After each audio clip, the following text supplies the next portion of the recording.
Bonjour à tous. Bienvenue sur la chaîne d'information scientifique. Les gars, aujourd'hui, nous parlons d'une mine terrestre télécommandée qui attaquera les chars d'en haut. Avant de commencer, assurez-vous d'aimer et de partager cette vidéo. Écrasez le bouton d'inscription et cliquez sur la cloche de notification. Une mine terrestre télécommandée attaquera les chars d'en haut. La nouvelle mine pourrait également être désarmée à des kilomètres de distance pour permettre aux forces amies de voyager en toute sécurité.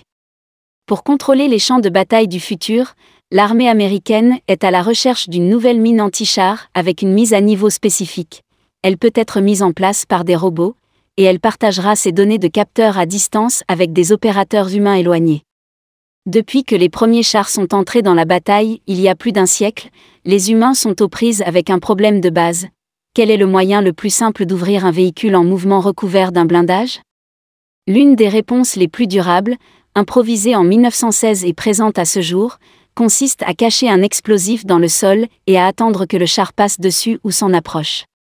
De nombreuses mines anti-chars sont déclenchées par la pression, spécifiquement calibrées au poids d'un véhicule, tandis que d'autres s'appuient sur des capteurs acoustiques et sismiques pour déclencher leur détonation.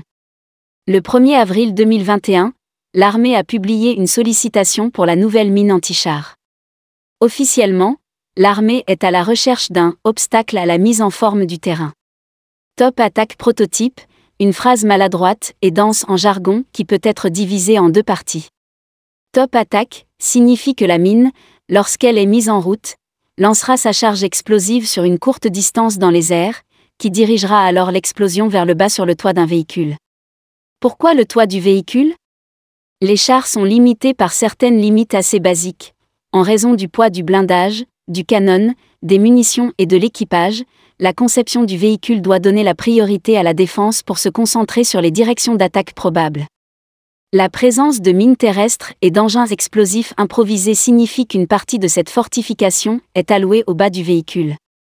Le blindage latéral, le blindage avant et le blindage de la tourelle sont tous au même niveau que les humains ou d'autres tirant des roquettes ou des obus sur le char. Le toit, confronté au risque le moins typique, devient un point faible, si l'arme peut l'atteindre.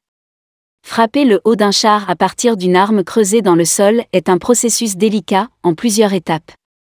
Au lieu d'utiliser un capteur de pression, une mine comme celle-ci pourrait plutôt ressentir la légère perturbation sismique d'un véhicule roulant à proximité. Une fois déclenchée, la partie de détection de la mine propulsera un deuxième composant vers le haut. Ce deuxième composant contiendra la charge utile explosive réelle, puis explosera vers l'extérieur depuis le dessus du réservoir.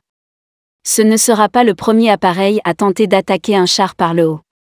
Le M93 Hornet, une mine anti-char développée pour les États-Unis dans les années 1980, écoutait un véhicule puis, quand on se déplaçait à moins de 330 pieds, lançait sa charge utile dans le ciel. Un capteur infrarouge sur cette charge utile rechercherait un véhicule ci-dessous. Lors de la détection, il ferait exploser son explosif, chauffant et façonnant son ogive métallique en un projectile à grande vitesse qui déchirerait le blindage du véhicule. Dans la sollicitation pour le prototype d'obstacle de mise en forme de terrain, les exigences indiquent explicitement que cette nouvelle arme est plus meurtrière que le Hornet. Alors, que fait un « obstacle qui façonne le terrain » Terrain Shaping Obstacle, l'autre partie du nom de cette nouvelle mine anti-char, vient de la façon dont l'armée comprend la bataille. Vaincre l'ennemi par la violence reste l'objectif, mais pour en arriver là, l'armée investit une quantité considérable de sa doctrine et de sa planification pour limiter la capacité de ses ennemis à se déplacer librement sur le champ de bataille. Nous voulons que les forces amies jouissent d'une liberté de manœuvre tout en limitant la capacité de l'ennemi à manœuvrer contre nous.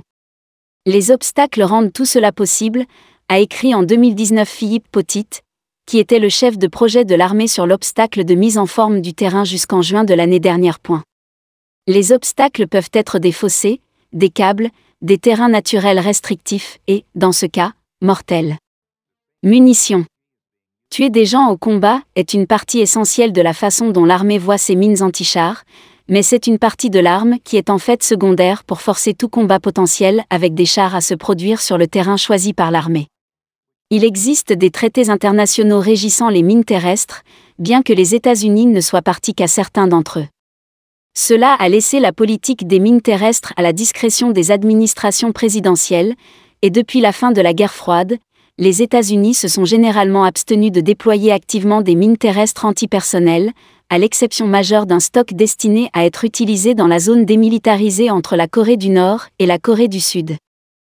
Ces mines, contrairement aux mines antichars, peuvent être déclenchées par des personnes et sont connues pour avoir entraîné la mort de civils, y compris d'enfants, longtemps après la fin de toute guerre dans laquelle elles ont été utilisées pour façonner le terrain.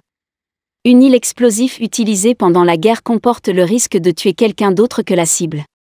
Les mines terrestres spécialement construites pour attendre la détonation risquent de faire des victimes pendant des années. La grande exception à cette politique est survenue en janvier 2020, lorsque l'administration Trump a annoncé qu'elle assouplissait les règles contre les mines terrestres antipersonnelles. Les 6 et 8 avril, différents responsables de l'administration Biden ont publié des déclarations contradictoires concernant la position de la nouvelle administration à l'égard de la politique de l'ère Trump, qui restera en place jusqu'à ce qu'elle soit révoquée. Bien qu'ils ne soient pas régis par les mêmes traités, bon nombre des progrès technologiques dans le domaine des mines terrestres antichars pourraient avoir des applications dans la conception de nouvelles mines antipersonnelles. À cet égard, le terrain Shaping Obstacle s'inspire d'autres développements récents, comme le lanceur de munitions Spider en réseau, qui a la capacité d'être déclenché ou désactivé à distance par un contrôleur humain. La nouvelle mine est le contrôle humain. L'obstacle de formation de terrain sera, comme toutes les mines terrestres, conçu pour exploser de manière autonome, attaquant un véhicule à au moins 160 pieds de distance. Il y a aussi un contrôle humain intégré aux exigences. Cela nécessite probablement qu'un utilisateur humain et une arme déployée restent en réseau aussi longtemps que l'arme est utilisée. Pour faciliter ce contrôle, le système terrain Shaping Obstacle peut se connecter à une tablette utilisée par les soldats, exécutant le système d'exploitation Android Tactical Assault Kit.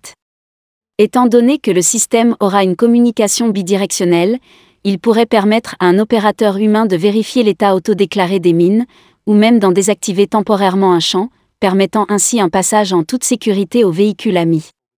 Cette communication doit avoir lieu via un cryptage approuvé par la NSA, offrant un degré de sécurité qui reflète la dangereuse réalité qu'une mine terrestre comme un obstacle de formation de terrain pourrait être piratée à distance par un adversaire. Un objectif futur de l'obstacle de modelage de terrain est de le contrôler à plus de 185 miles de distance. Cela signifie que l'obstacle de formation de terrain, qui peut être mis en place par les soldats à la main, peut également être mis en place partout, de l'artillerie aux robots terrestres en passant par les avions. Avec l'obstacle de mise en forme de terrain, l'exigence stipule que les mines doivent être capables de fonctionner en attente pendant 6 mois, y compris la capacité de rechercher plus activement des cibles pendant 30 jours. Il s'agit d'une arme conçue pour façonner un champ de bataille pour la durée d'une saison de campagne, plutôt qu'indéfiniment. Indépendamment de la manière dont il est réellement utilisé au combat, le simple développement de nouvelles mines antichars a le potentiel de façonner la planification de la guerre future pour les années à venir.